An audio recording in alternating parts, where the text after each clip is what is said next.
Hey, and welcome to another episode of RevivalFlix, where we try to find some old or classic movies and we try to watch them, with today's perspective. Maybe judge them in a different way. Maybe find, like some hidden gems that have been forgotten about, or that we simply missed, or weird films, as you all know, that I'm a big fan of. Anyway, this one I consider a miss because it's not so so old. It's from 2025, so it's Joker, Folie, Deux. Probably that's how you say it, but I don't speak French, so just taking a chance here. Anyway, so it came out in 2024. I didn't watch it at the time because I must admit I was kind of like influenced stuff about the criticism that it was receiving, right? So yeah, and also I didn't have that much time to watch films as I do now. But anyway, that's another story. So I finally, actually, I didn't finally get to watch it because I sat down and watched it. No, I was in the plane, and just seemed to be like a good pick in the menu. And then I watched it, But I must admit, it was quite a surprise indeed. So I'm gonna begin by the IMDb rating, which is 5.2, and I'm gonna give my rating already up front. So so I'm gonna already spoil, like the suspension. Anyway, my rating would be 8. Believe it or not, I think this was totally an unfair rating from the public, probably from the critics too. But I'm gonna get into more details about that. The rating in IMDb 5.2, and then I shortly, I watched the first one. I watched even in the movie theaters. I absolutely loved it. I loved the first one, and I didn't want to watch the second one.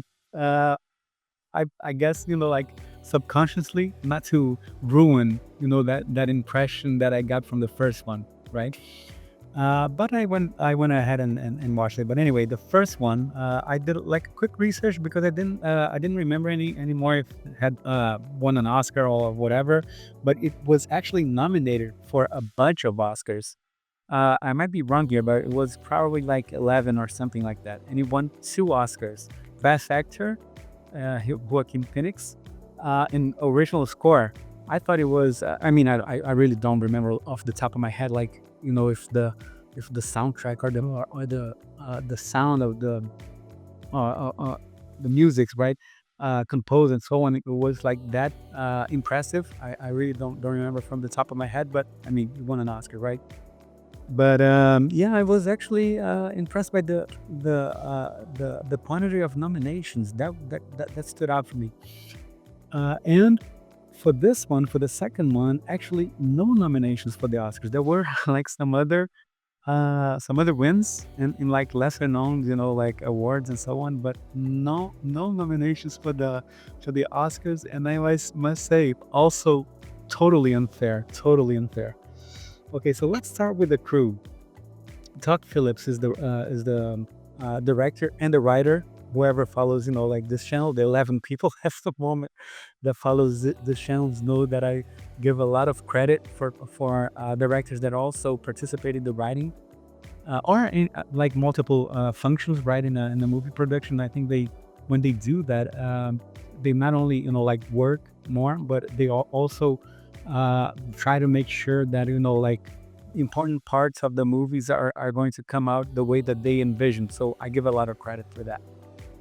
So I wasn't familiar with his name per se. So IMDb is my main source of film. So I just, did a quick research on what he had directed before, and actually great movies he had directed. Great movies. Of course, he directed the first one. Not of course, but I mean, uh, by the photography, from the film, I would guess, right, that you can imagine that it was the same director. It's very close, but I'll get into more details later. But anyway, the films that the known films that he directed before. So The Hangover, Starky's and Hutch, And then there was a film that actually I didn't watch, which is War Dogs. It was highly rated, like 7.1. And it's probably gonna go in my list, to watch it. And if it's any good or if it's worth, like making a review for sure, I'll post a video about it. But I mean, there wasn't an extensive list from this director, but anyway, I mean, Joker 1, Joker 2, in my opinion, very, very good.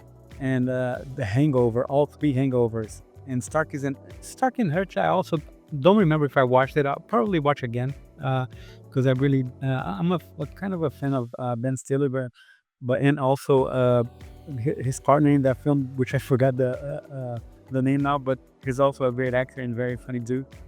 But yeah, it's gonna be on my list to rewatch at least.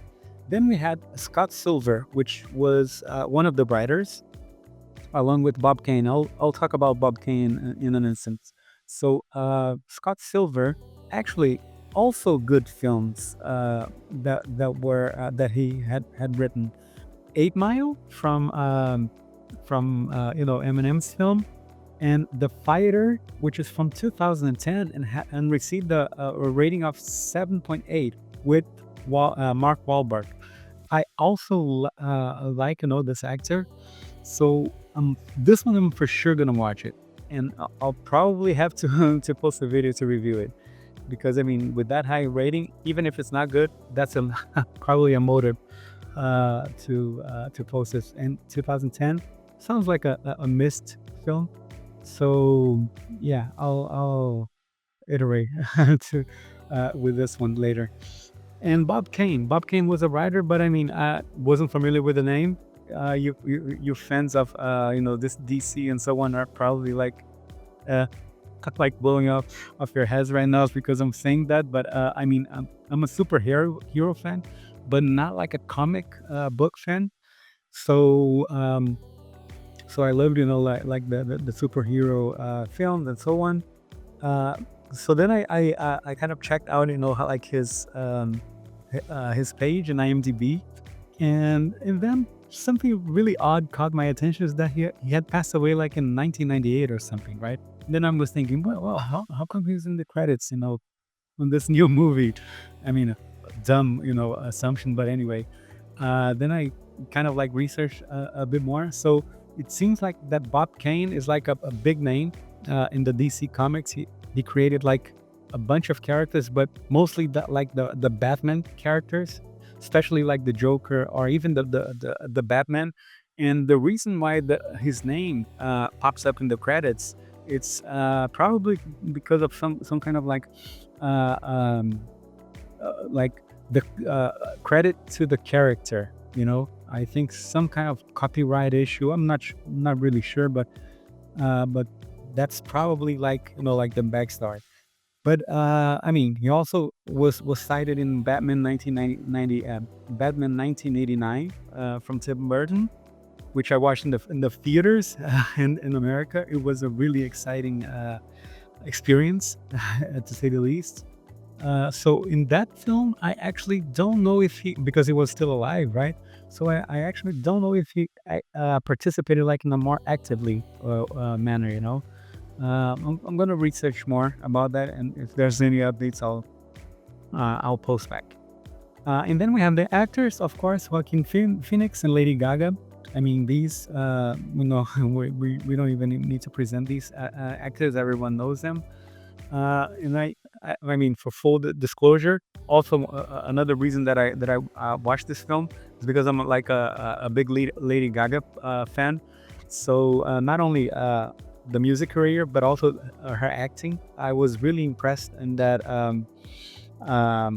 film that she did, which was a remake, Star Is Born, right? Which the not the first one, but the one before that one was with Barbara Streisand. And I remember, like that film was like vivid in my mind. Then I watched with low expectations the remake, like the newer remake, and it really impressed me. So so since then I became her fan, and I think she's really going to be better known, for her acting. I mean, she's building, I think, a strong career in the music, not in the music business. The music business is already like a right a reference, but also in the acting career. I mean, she's not like a top, actress right now, but I think she has the traits to become one. Yeah. So let's get into the details, about the movie itself. Well, I'm gonna try to comment without any spoilers. It's gonna be hard, but well, at least like a minimum spoiling context. Anyway, moving on to the details of the film. So as I said initially, already kind of like got rid of the suspense. I thought that the IMDb rating and the ratings were totally unfair. I mean, for me, 8 was even a solid 8. And I explain why. So, in my opinion, the highlight of the film, as strange as it may sound, it was actually the screenplay, the writing. So that's what even another reason that I'm gonna give those two writers a chance like to to watch movies that I didn't hear about, because I thought the writing, all of the assembly, of this movie was quite remarkable, actually. So I'm gonna begin by the photography. So the photography was very, very close with the first one, and I love the atmosphere that the first one created. I think this one, followed up quite with a high fidelity. So. And to the point that I even regret not not having watched this film in the theaters. But it was, I mean, like even 2 years afterwards and so on. I think it really does make an impact. So the main criticism, about the film, I mean, that I loosely heard about, it was, oh, because it's a musical and has nothing to do, with, you know, uh, DC DC heroes or whatever. Well, first of all, I think that taking that kind of a chance was like really audacious, to do. Like if you think about like, man, how would someone think about like turning a spin of a superhero film into a musical? And I would imagine like the fans of comic books are are not into musicals. I mean, I personally wasn't into musicals like very back in the day, like until my teens or whatever. But afterwards, like giving chances, like to musicals, I actually became like not a fan, but I watch it, like it's not like a burden, like to watch it. Maybe the film that kind of broke that resistance for me. I think it was a famous film. It was with that both good actors actually. Uh, and I'll need to look it up. The name now. Not unforgivable. How the man? I need to look it up now quickly.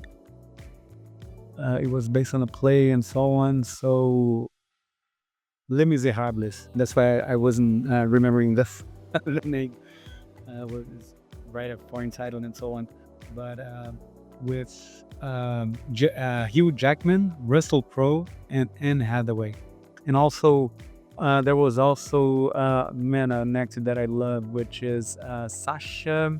Let me get his name right. Sasha Baron Cohen. I love this actor, but yeah. So this film, I think it was the one that really like broke my resistance. I mean, when I was a kid, I really enjoyed like Wizard of Oz and all of that stuff.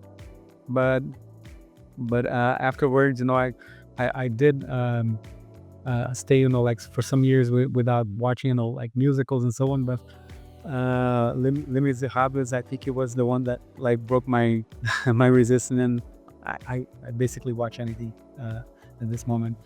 But so going back to the Joker, the second Joker, right? Folie.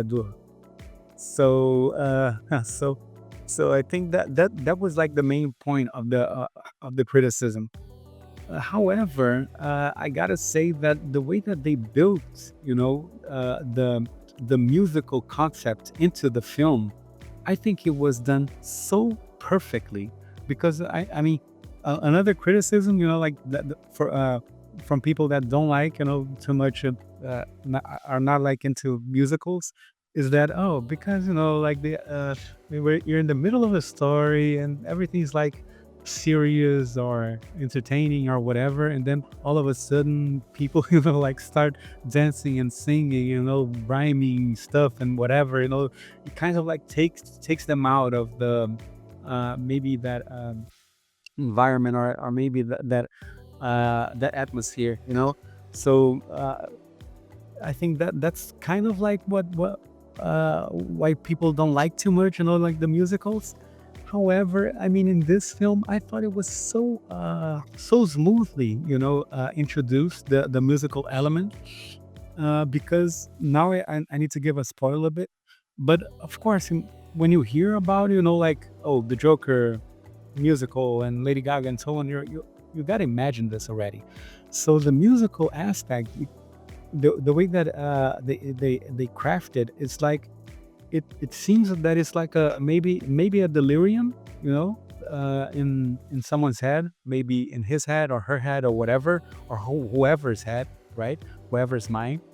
So since like it's the Joker, mental issues, and it's not so in an asylum and whatever, that was so, like, so acceptable, so acceptable, even the dancing, but there's not much dancing. I'm gonna I'm gonna spoil that already. But there is some dancing, but there's also other um, moments. I really gotta be careful. There are other moments that are kind of surprising also, that meshes in with the musical aspect. I thought it was marvelous. The way that, and it's also like another thing that I loved about it is like, so Lady Gaga, you're kind of expecting, oh, she's gonna be a performer in right, in the musical scenes and whatever. No, she isn't. She actually, I think she pulled back even much, I would say, because we all know what she's capable of. But in this film, she's actually like downplaying herself. Sometimes even like kind of like shy even. It's totally opposite from what she was in A Star Is Born, you know? So, man, I was so impressed of how everything was not only directed, not only written, but of course the actors also. Some scenes, were so disturbing. Some scenes were so disturbing, especially with him, and some weird things happening with him. It was a cool, very cool film. Very cool film. For me, it's totally worth watching. Whatever, idea you have about musicals, or the criticisms, that you maybe believe in, as I did also, this is for sure worth watching. But let's stick to the other topics here that I still need to go through. Well, we talked about the photography, the musical elements of the film.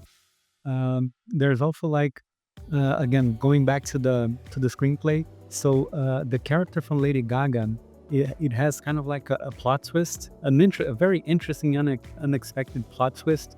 I think that they did a good job, of making that character rich. I mean, rich in the sense of like, uh, it was well constructed, and how she was mashed into the film. I think it's a kind of like surprising.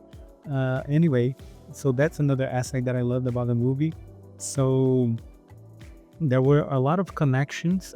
Another interesting part is that it had a lot of connections with the first movie, because of the main, I would say, like the main story of the second movie. So it constantly went back to the first one, to elements from the first one. It was really interesting, and especially like, well, I'm gonna spoil it a bit again, but anyway, there's a very big sequence, a lot of moments that they're like in court, right?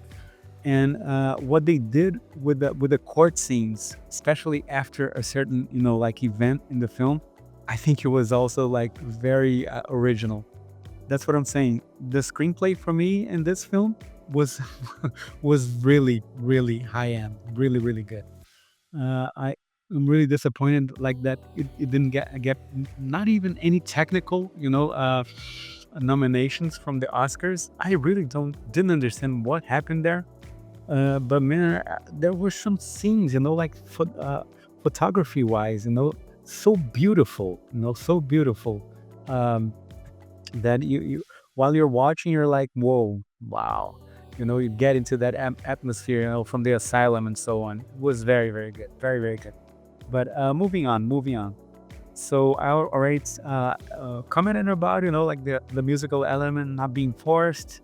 Um, Also, like again, tied to the court scenes, right? So there are a few court scenes, and you're imagining, well, what's happening there and so on. That I cannot say, but what I can say is that they built like a line of defense, like to kind of like um, base the story in, So I think that that line of defense is not only realistic, but it's also like uh, it's kind of like in the trends, like it's a real thing that is being talked about.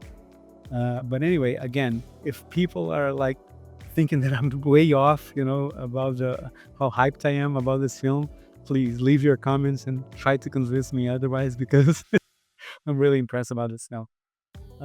But anyway, going uh, going forward with another aspect that I liked, and I mean, like to kind of I like ending this part of of the review.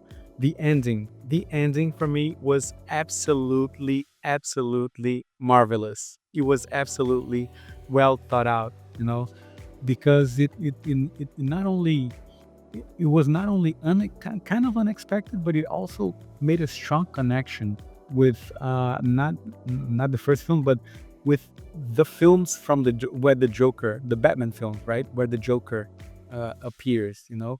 It was very, very subtle, very, very subtle. But I think I may also not be I may also be off here, But what I understood is that it made like the connection with the character that it's going to be like in the Batman films. So yeah, the ending was really perfect, perfect.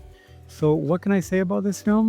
If you're in doubt, if you should, spend your time watching it or not, I would say definitely yes, definitely yes.